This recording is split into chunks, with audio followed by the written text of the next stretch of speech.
Welcome to Positive Talk with Kevin McDonald. Hey, that's me. Hi, and welcome to Positive Talk. Our show features the best positive stories and people from around the globe as we endeavor to answer the universal question of why am I here and what is my purpose? Understanding that can change everything, and knowing your greatness is fundamental to living your best life. So join us right now as together we work to create the adventure of our lifetime.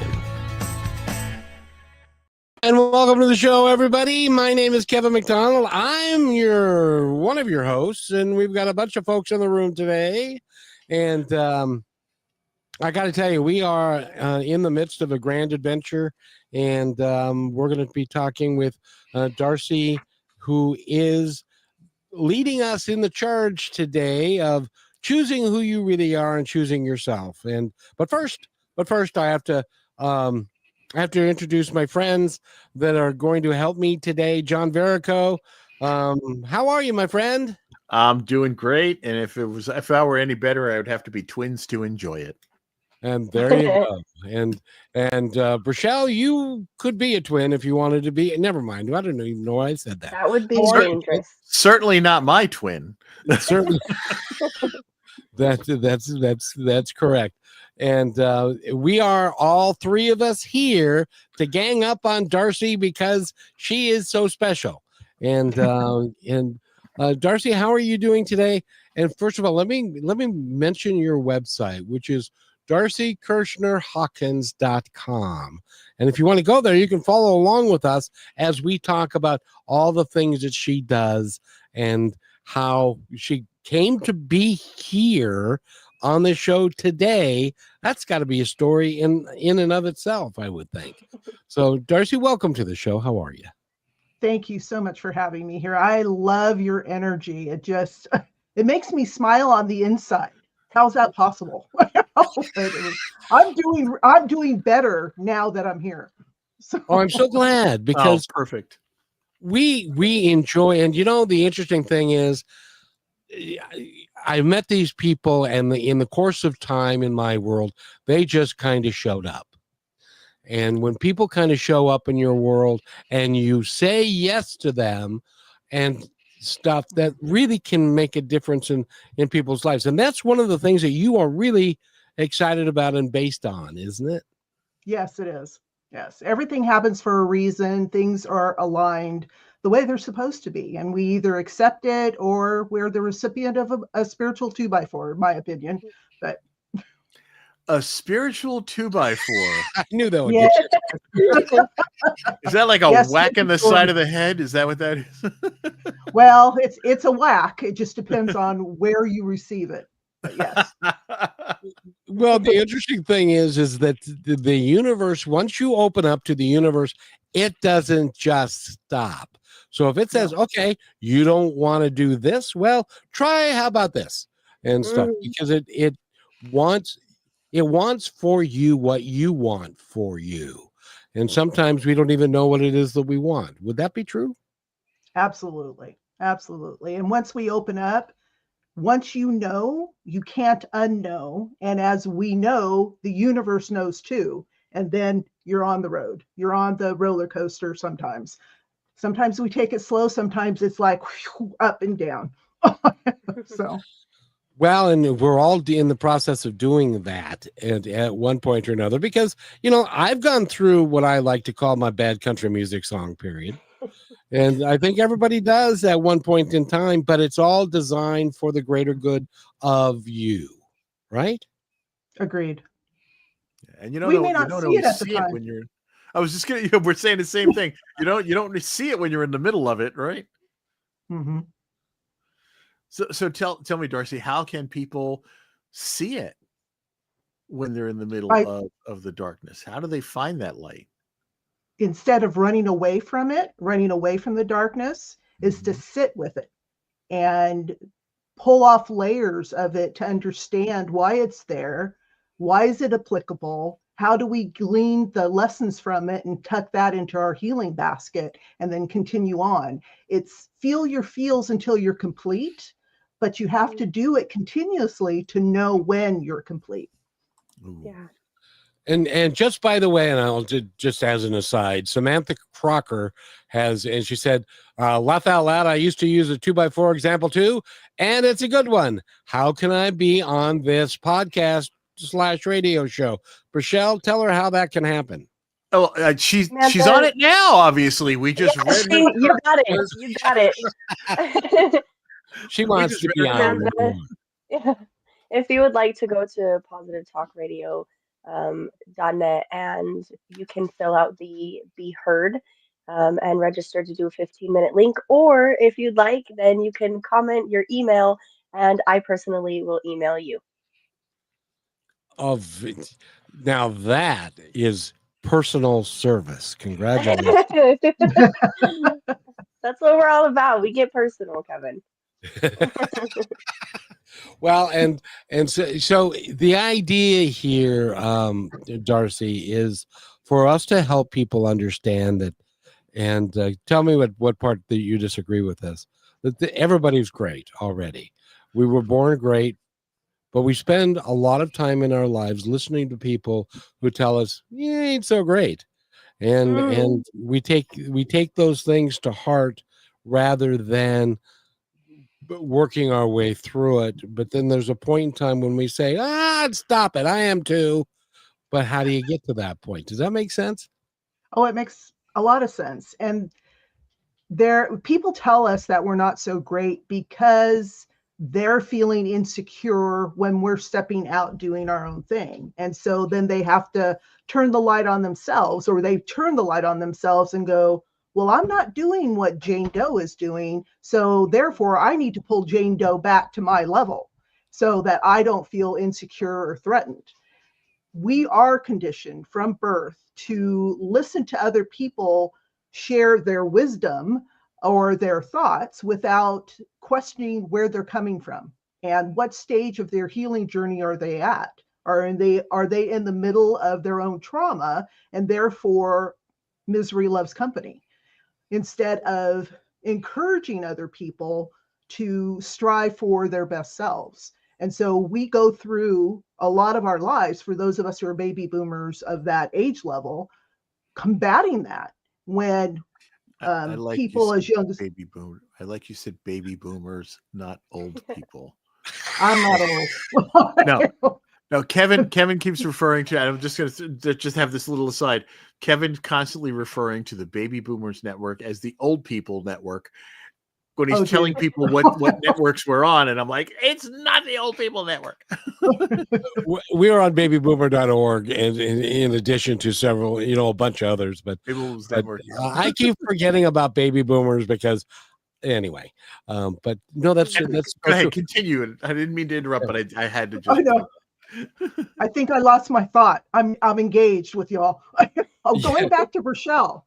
So we have to go back into the recesses of our trauma and slowly build ourselves back up to a level where we should have started at, right? Remembering why we came into this incarnation.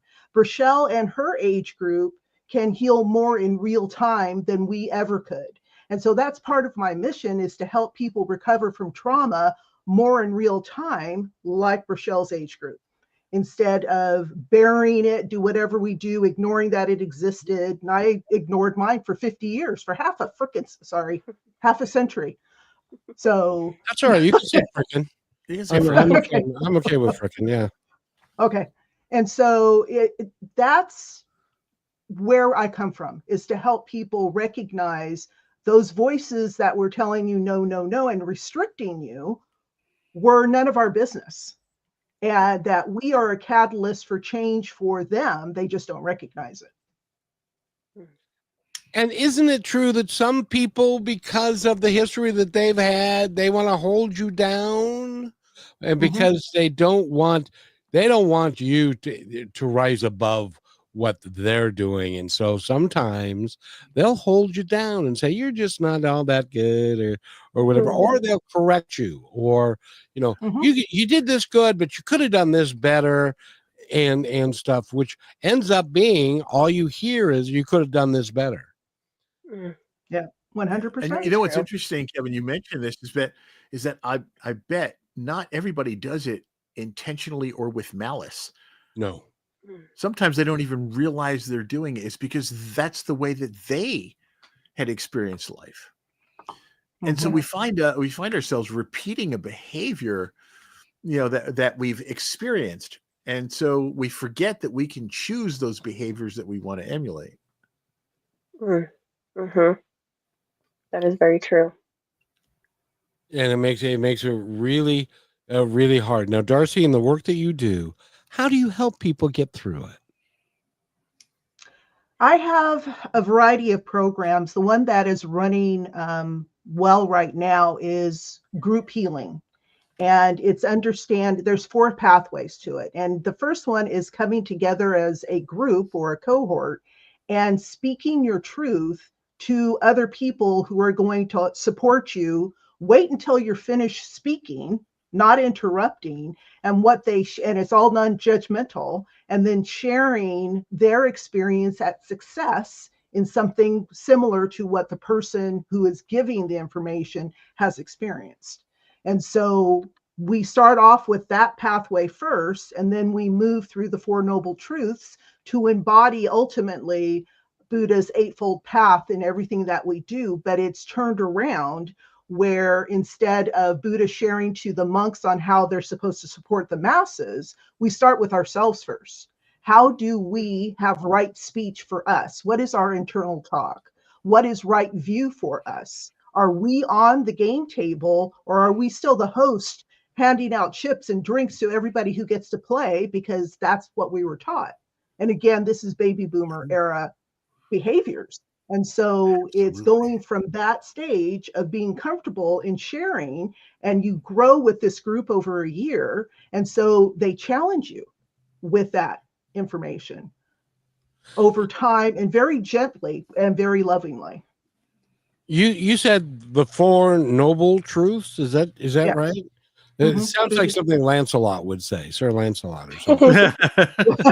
Well, it came from Buddha, so. Would you describe those for us? Is it something that can be described in a quick summary of what those 4 Noble Truths are? Absolutely. So the first Noble Truth is accepting suffering exists. The second Noble Truth, which is really hard, is that we cause our own suffering.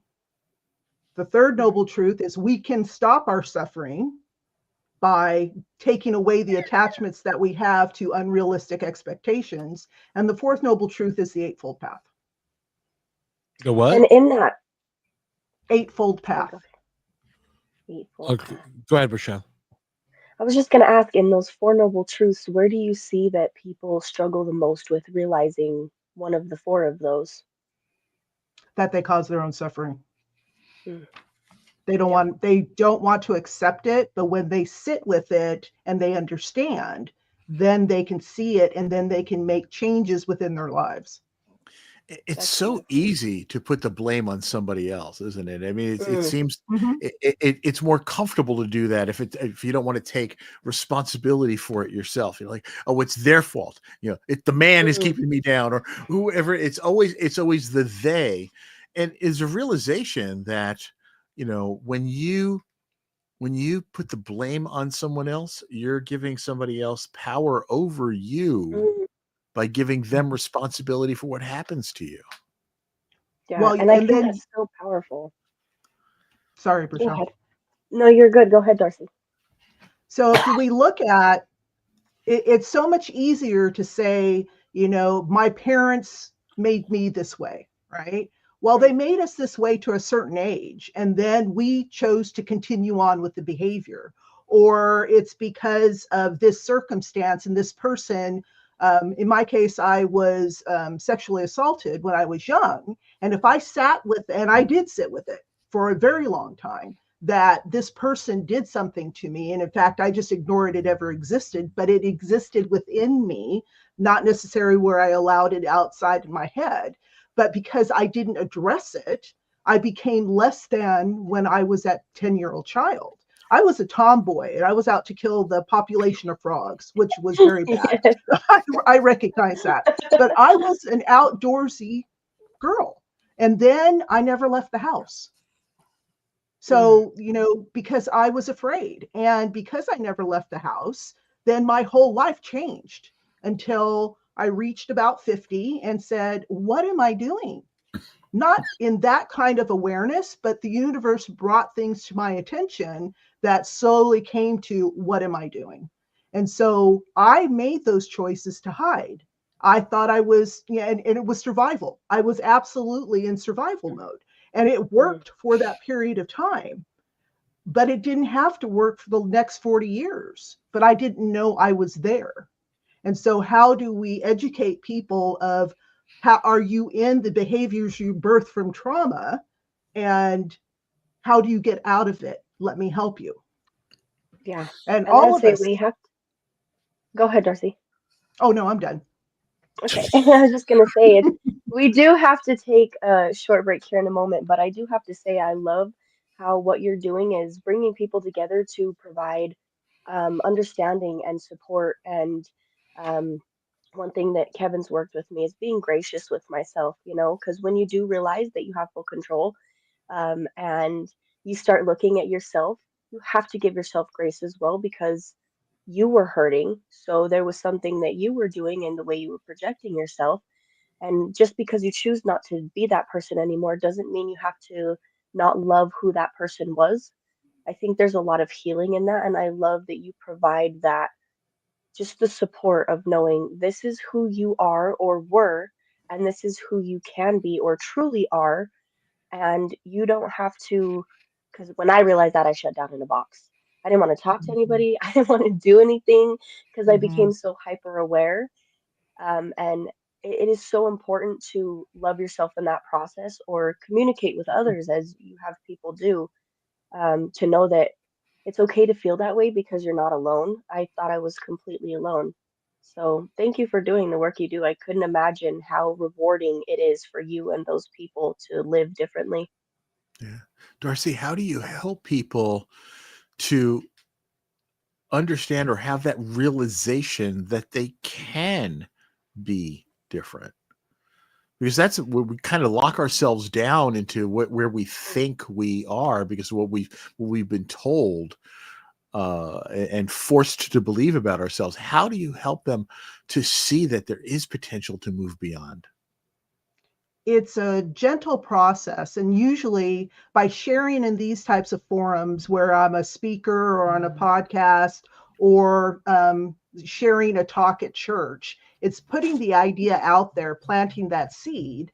And then when they're ready, when it resonates and they're brave enough to face what these changes mean, then they'll reach out to me. And then we'll have a conversation and I'll explain what it looks like, or gently lead them through the first pathway. And some people just drop off because they're not ready. And that's absolutely fine, because it's scary work to change your whole mindset and realize that you have essentially been living a lie out of fear.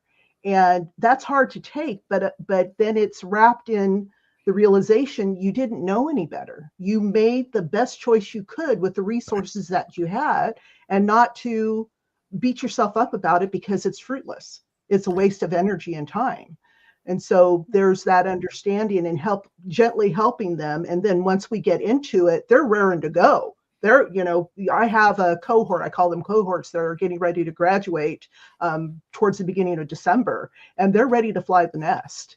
And so they're a little apprehensive, but they're excited because they have leveled up so much in their healing. And by the way, we're talking with Darcey Kesner Hawkins. Go to our website, which oddly enough is the same name, darceykesnerhawkins.com. And then, first of all, I want to thank you for being here. This is a fabulous discussion, but we need to take a quick break. And when we come back from that, I want you to analyze what has been rattling in my head for the last couple of minutes, which is when we start talking about other people and the other and the stuff. What about the concept, and I'm not sure if it's Buddha or some other concept, that there is, in fact, no one else, just us. We'll be right back.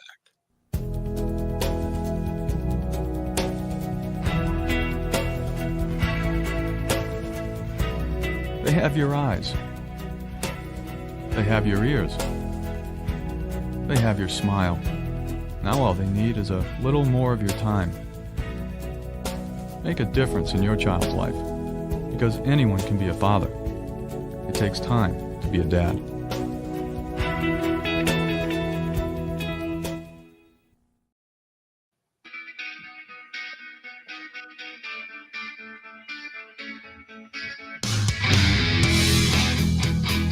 And welcome back to Positive Talk with Kevin McDonald. You know, I'm sitting here looking at the shining faces that are on the screen. And if you don't have the opportunity to watch this in video, go to YouTube, go to Positive Talk Radio and the YouTube channel, and you can see what I get to see every day. These are really great human beings that are here, and Darcey Kesner Hawkins is our guest today, and she's a healer, and she works to help people unlock their healing potential for themselves and to work with groups of people. So I got to ask you, do I need to be on medication, or did I say something that made some semblance of sense, that there is no other, there's just us?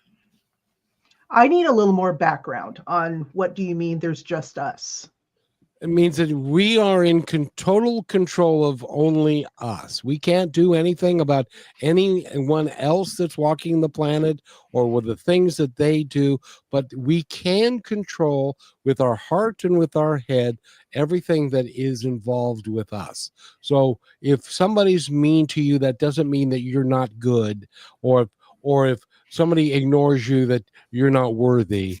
You have to have a sense of yourself before you can have a sense of anybody else or anything else. Is that I could go get some medication if you want to give me a moment. No, you're absolutely right. We're the only ones who can make us happy.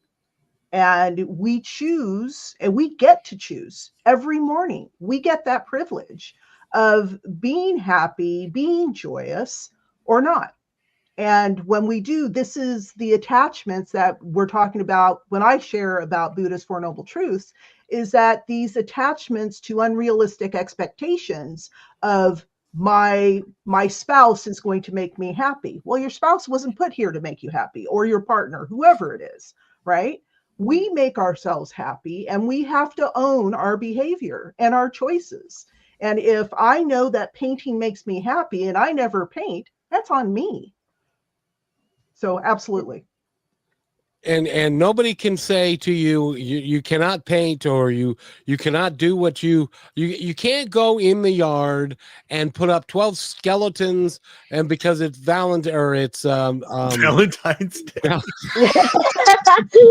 That's the story of my love life right there. Because they don't work anyway. I mean, Halloween, which is what John does. And people might say, oh, he's out there a little bit, but he does it because it's so much fun for him to do. And nobody can tell him no. Except the homeowners association. Except the homeowners association. There's the homeowners association. I try to keep it within the boundaries. I try to keep it within the boundaries. But it is amazing the things that we put on ourselves that we don't need to, and to recognize that we are here for us, and we can create anything that we choose to do, which is part of your healing work that you do, isn't it? Absolutely.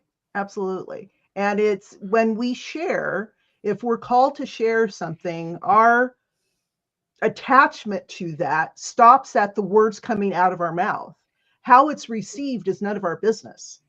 If Spirit wants us to share something, then we share it, and we've done everything we're supposed to do. Now, if the person asks for clarification or additional, conversation, absolutely, we can support that. But when we say it, we're done, and then we move on.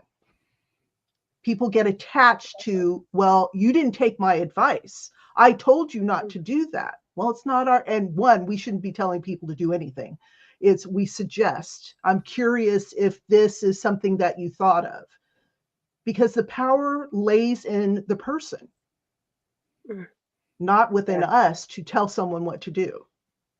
And I'd have to say, Darcey, a question I have is a lot of that like factoring where you're not in fight or flight mode anymore, which I've realized comes with a lot of boundaries. So, um, do you see people struggle in that too? Like if you're going to be new, then you're almost teaching people how to treat you the way that you are with them.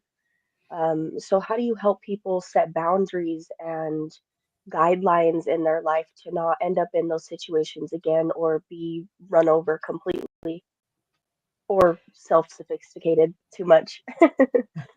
There's a lot of people who are people pleasers, and that's the majority of the people that I've been working with. Go ahead, Kevin. No, I was just admitting that,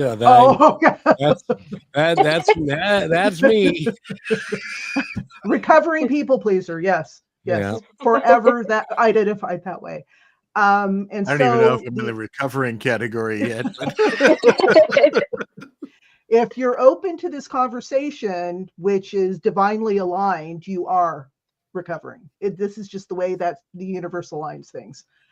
But when you're looking at someone who is a habitual people pleaser and you switch the roles, would you let your daughter experience this? Mm. And there's a heck no.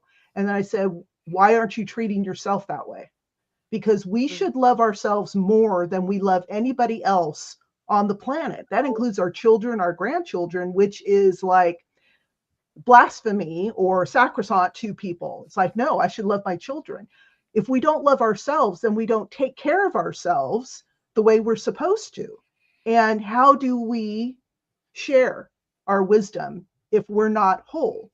So turning that boundary around is, if you wouldn't let your daughter experience this, or you would help her enforce that boundary, why aren't you doing it for you?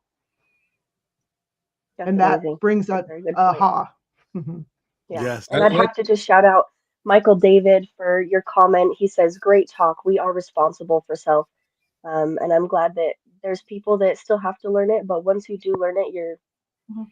it's it's a process that it is intense. Like you said, Darcey, none of this is easy. And like I always say, when you change your growth, you change your comfortability, and then everything around you changes. So I also would love for you to mention anybody who's not watching this on video, it's live on YouTube, Facebook, and Twitter. So go check it out. And Darcey has this beautiful mandala behind her, which has so much to do with self healing and growth. Can you please explain a little more about why you love them so much? It is intertwined with sacred geometry. And sacred geometry is represented throughout the world, throughout nature.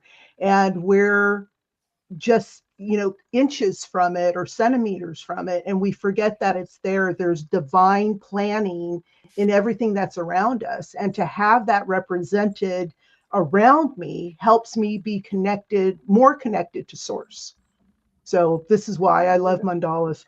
But in truth, the reason why it's black and white is it matches my clothes better. There always has to be a little bit of production. Somebody asked me the other day, we were in a group and they threw out this question that we, kind of a conversation starter about what's your favorite color. And although today my color's a little more muted, I tend to wear, loud Hawaiian shirts and bright colors and that kind of stuff. And they said, John, you got to have, a wild favorite color. And I said, actually, my favorite color is black. And my favorite color is black because it allows the other colors to pop and show up. And I realize, and it's part of that people pleaser part of me too, but I realize that enabling others to have the opportunity to shine is what gives me that good feeling. And so it's taken me, decades to come to this point of realization of what it is that I'm doing in life. And I didn't used to like me. And so I was always trying to please other people so that they would like me. And now I realize that all along, I like the fact that I'm helping other people like themselves. And now I like me. It's taken a long time to get there. Mm-hmm. But you have such incredible wisdom, Darcey, in bringing this stuff out. and showing us how, it really does come back to ourselves and our own responsibility for what we do, what we say, and how we feel about our own selves. And from then we can then use our power for good elsewhere. And I think it's Yeah. such a big metaphor too with what you said, Darcy. It matches the black and white matches you, but on the inside you have all those colors and you're able to see them in yourself and provide that for others and teach them to do the same. I think that's amazing, and I hope to be able to help people once I'm at a good growth point myself. And who's that, Michelle? And we'll give a good shout out to my dad, Brent Gowdy. He said, "Hello, people listening at work." He is one of our biggest supporters, and we love him to the ends of the earth. So I'm glad he's listening. He could learn a little from this too. He's a good dude. He's a good He dude. is. Um, He is. it's great to have somebody here that we can bounce some ideas off of and look at and ourselves and stuff. And when we come back, I've got a question that I would love for you to answer for me, because I still, to this day, I'm not sure that I get it. And I think we're kind of all in that little place. But we need to take our station break. But when we come back, it really does. I'll get into it when we come back. This is going to be deep. This is going to be deep. I think so. You're listening to Positive Talk with Kevin McDonald. Rochelle, John Verico is here, and Darcey Kesner Hawkins is here. Go to our website, darceykesnerhawkins.com, and we will be right back. You're listening to Brushwood Media Network, the best in syndicated talk, news, and entertainment shows. As you go about your daily life, look closer. As you gather with family and friends who love and support you, look closer. There are youth right in your community who don't have the home, warmth, and healing you have. So look closer. Every year across America, a staggering 4.2 million youth are homeless or trafficked. And for 50 years, Covenant House has worked relentlessly to keep them safe and protected. Tonight, 2,000 young people will sleep safely in a Covenant House bed. And tomorrow, they will wake up surrounded by love. They get clean clothes, hot meals, medical care, and a safe place to sleep. 24 hours a day, 7 days a week. In sites across America to help them fulfill the great promise of their lives. So look closer at Covenant House. To help or get help, go to covenanthouse.org. And welcome back to Positive Talk with Kevin McDonald, and I hope everybody's having a good time. We've got, if you're listening to this and you have a comment, please feel free to put it in the comment section. And we've broken double digits, Michelle. We've got 10 people listening at the moment. Isn't that cool? I know. I told you we manifested that. I know. But Darcey, I got to ask you a question, because all my life, I was the youngest of three. I was always considered the dumbest and in my family unit and stuff. But there were things that happened that were really cool for me. I learned how to do acting, and my management career was very successful, and doing this and stuff. Why is it that when people tell me, and I think this happens to a lot of us, I hope it does, but when people tell me, "Oh, you're great, you do this so well, I'm awesome by what you accomplished," my first response is, it's nothing. It doesn't matter. It's not, I'm why is it that it's hard for us to accept when we do something extraordinary or something great, or we can learn from it? How do we get there? And is it something that came from my youth? Because my mother was never a particularly positive person. She always said, even if I did something extraordinarily well, like hit a home run or do something great, she would say that was good, but all I ever heard was but. And I think there are a lot of us. Too. I think there are a lot of us that are like that say, I'm great. I have this wonderful radio show. I've done 900 episodes. I've got beautiful people on the set with me. We've got John and Rochelle and you.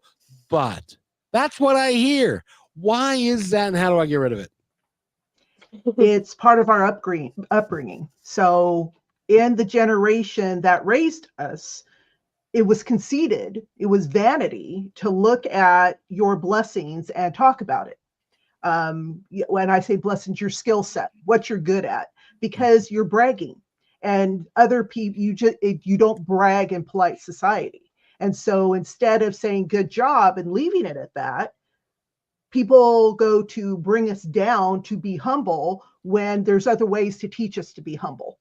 And that was lost on that generation. So then you have, and I go back to baby boomers, which I am, we lived that and we embodied it. And so what my father taught me, I chose to believe as, and he did the best he could with his knowledge, was that to be successful, to be taken care of and be safe, I needed to have a husband and take care of children. And that my husband's occupation came first, and whatever I did supplemented the income, not necessarily, competing or being equal partners in the marriage. So marriage was not looked at as partnership. So for women specifically, we were subservient, and that's where we were supposed to stay. Demure, polite, all that. So we never were able to live out loud. And that applies to men as well. You're providers. You don't have time to grandstand. You don't have time to be, the greatest thing since sliced bread. You have a family to take care of. You have children to raise to emulate you, and the girls emulate the mom.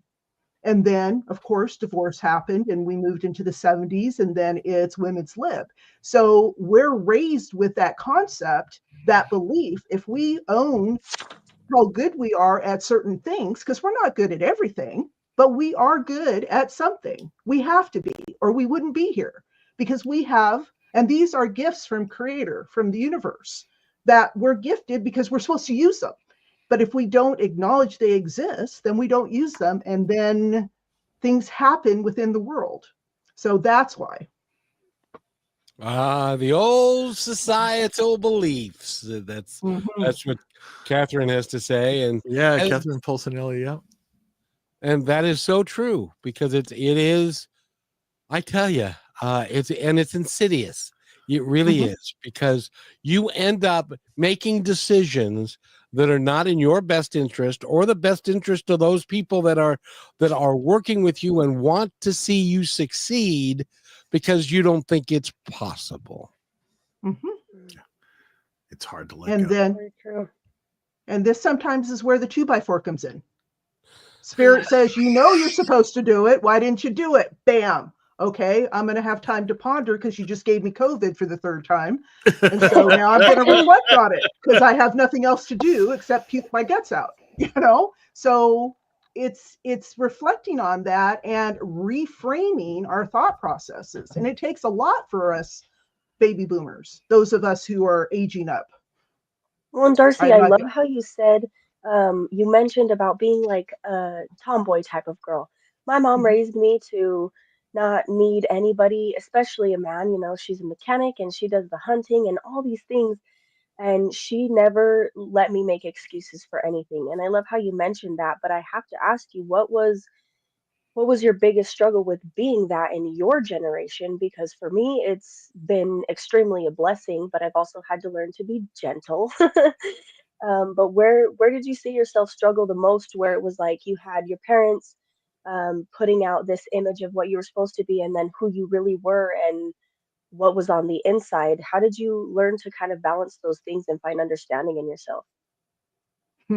I didn't really find balance. It was a catalyst. And so I went through a major upheaval, and I had suicidal ideations. And it was like, I don't fit in here. I don't belong. Nothing is in sync. Why am I here? And then spirit came in and told me why I was here, that this is part, and I'm going spiritual, but I'm a sacred change maker. We all are, with our different niches on how we're presenting the information, the wisdom that we have. And so because of that, I took a look at my life, and at the point where I just didn't mesh with my husband at the time. So my ex, who is a fabulous man, but it's just, we weren't meant to be together forever.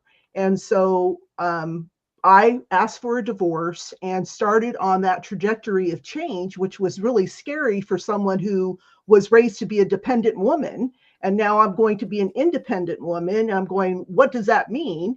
And, slowly evolving into that understanding to be where I'm at now, and helping people from a healing standpoint, and recognizing that we are our own personal healers 24/7. And it's time to stop passing the buck. It's like, if you're sick because you're overeating, then you need to mindfully eat. But that's easier said than done, because we're programmed to overeat because it tastes good on the tongue. We forget there's a body attached to the tongue. So, so there's so much involved with this evolution and understanding that. Go ahead. No, go ahead. Finish what you're saying. I'm so sorry. It's just coming through me. and that we need community. We need community to heal. And that while we can be strong in our gifts and talents, we still need to connect with other people for the things that they offer that we're not good at, whatever it may be. And that we come together as humanity to uplift all of it around the world, not just in ourselves in isolation. Well, and thank you so much for mentioning that there are people that are amazing in this world. Like your ex-husband, he was awesome. He was who he was, and that was original. But it wasn't for you. And I have learned that so much recently, that you can love somebody for exactly who they are, but also be able to separate the difference between the forever and the not forever, and still be able to just support them and love them for exactly who they are, and know that it's okay to be different, and know what you want is not that person. So thank you for mentioning that. I think it's important everybody hears that, because things end on always such a harsh note, and it doesn't need to be that way. I want to point this out, Rochelle, is that there are a lot of people, and Darcey, tell me if this is true, because there are a lot of people who are depending their happiness upon somebody else, and or the participation of that somebody else in your life, rather than being happy in and of yourself without the need with anybody else's approval or liking or anything. That's where I'm trying to get to, is that I'm okay. And I don't care whether you think I'm okay or not. I know I'm okay. Yeah. It's true. And it's okay that I'm not okay for you. Side. Yeah. Well, and it's also not hating yourself when you're able to make that decision, because it makes you feel bad when you have to be that person that knows, okay, well, I love you, but this isn't necessarily for me in this timing right now, and not feeling like the bad guy, because it's really hard to do that and still have somebody understand where you're coming from without hurting them, when you realize that they have dependency on you, and still giving yourself grace to know that the universe and God is going to take care of them. It is not my job. It's an interesting perspective, and also understanding that, we talk about when we're not right for somebody else, or just like somebody else is not right for us, but if we're not right for somebody else, if we get rejected, to understand that it's not on us. You know what I'm saying? It's not because we are not good enough. We don't need to keep blaming ourselves if we weren't right for that person, just like if that person is not right for us. We need to be able to forgive ourselves and to let go of that dependency. I mean, my mother was a classic example of that. When she was in her just when she was turning 60, and her second husband had long since passed, and she had was dating someone, And for the first time, and it didn't work out. And for the first time in her life, at the age of 61, she got broken up with. She got told that she was not enough for him. She was not the one for him. And instead of saying, well, fine, I'll just take, I know I'm good for me and take that to someone to elsewhere.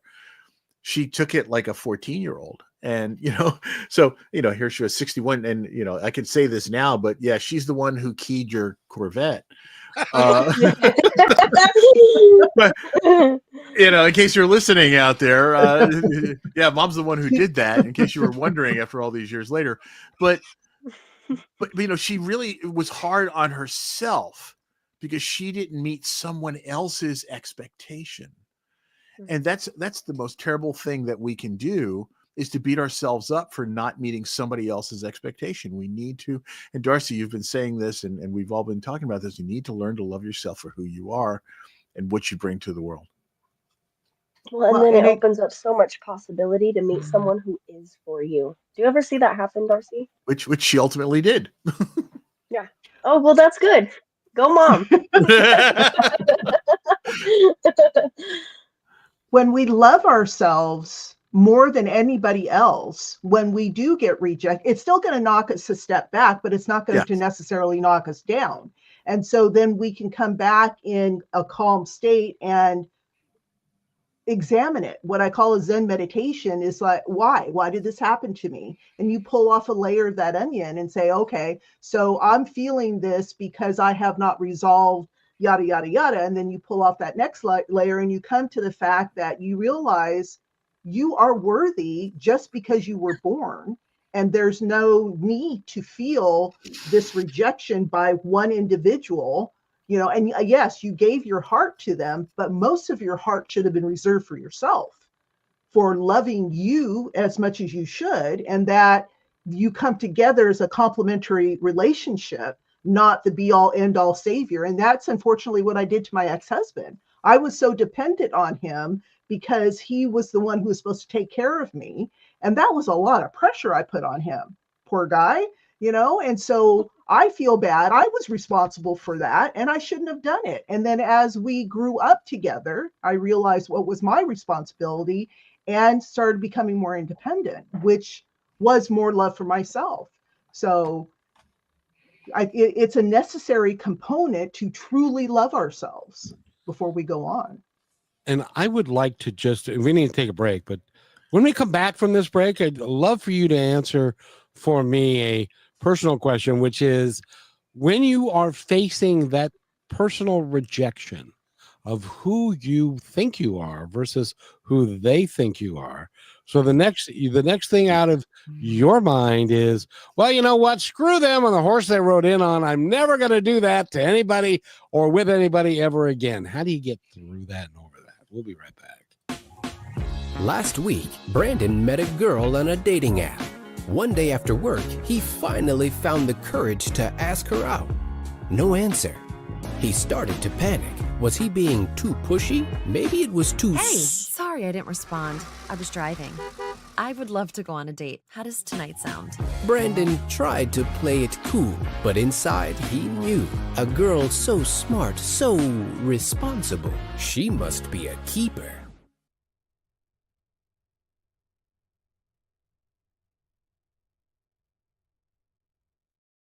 Well, and I just want to make it clear to everybody, and I don't know, John, about you, but that commercial we just played, that never in my entire life happened, not once, where I would text somebody or call somebody and say, hey, you want to go out? And they go, oh, where have you been all my life? I'd love to. It's never been like, oh, I don't know. What are you doing from Friday? I can count the number of times on 5 fingers. Like this, making a big fat 0. and so there is that, because we get, I don't know, Rochelle's probably never experienced this. My son, who's called a pretty boy, never has experienced it, where I asked him one time, and I said, what's it like for you to go ask a girl out on a date? And he said, I don't know, never had to. I said, huh? They always ask me out. It's like, oh, jeez. Yeah. I don't It's know. always when you're not looking or searching that people are just popping up all over the place in front of your face. Yeah, he's a really good. No. He's a really good man. So apparently the mailman and my wife, never mind, I'm not going to go there. Oh, no. Don't even go there. The mailman, that's kind of low. Back in the nightclub days, I had a strategy. I hung out with a guy who was really good looking. Oh, very Because smart. He'd go over to a table full of girls and get one to dance, and there was always a leftover. So, you know, it was like, okay, so dance with me while you're waiting for your turn with him. So and most of the time the leftovers were better than you could do yourself. Oh yeah. Oh my goodness.